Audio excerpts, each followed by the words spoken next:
Le secteur de la menuiserie et de l'agencement est porté par près de 3000 entreprises, souvent artisanales, gardiennes d'un savoir-faire dans la fabrication sur mesure et la pose d'éléments comme les portes, fenêtres, parquets, terrasses et autres produits d'agencement et d'ameublement.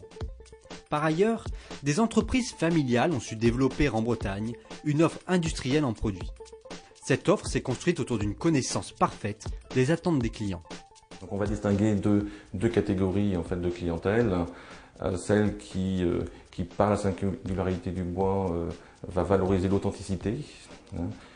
Par contre, elle va pouvoir être très exigeante sur la mise en œuvre, l'usinage et des finitions, mais va tolérer beaucoup de singularités telles que des picots, des nœuds, du veinage, etc.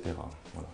Et nous avons, je dirais, une autre catégorie de clientèle qui n'a pas forcément la culture, je dirais, des essences, et qui, elle, ne va pas parler de singularité, mais plutôt de défauts, en parlant de nœuds, par exemple.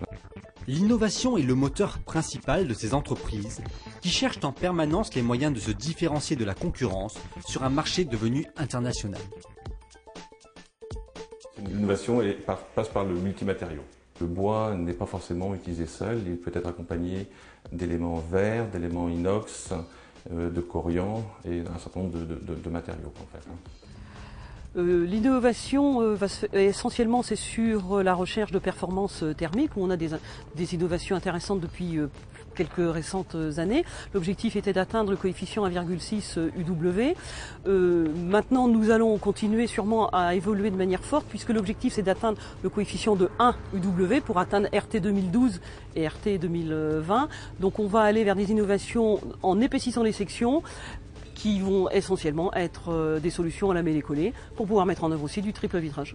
De toute façon, le marché du bois ne vivra que par justement cette innovation et cette démarche constante d'amélioration des produits proposés au grand public, aux négoces et aux différents distributeurs.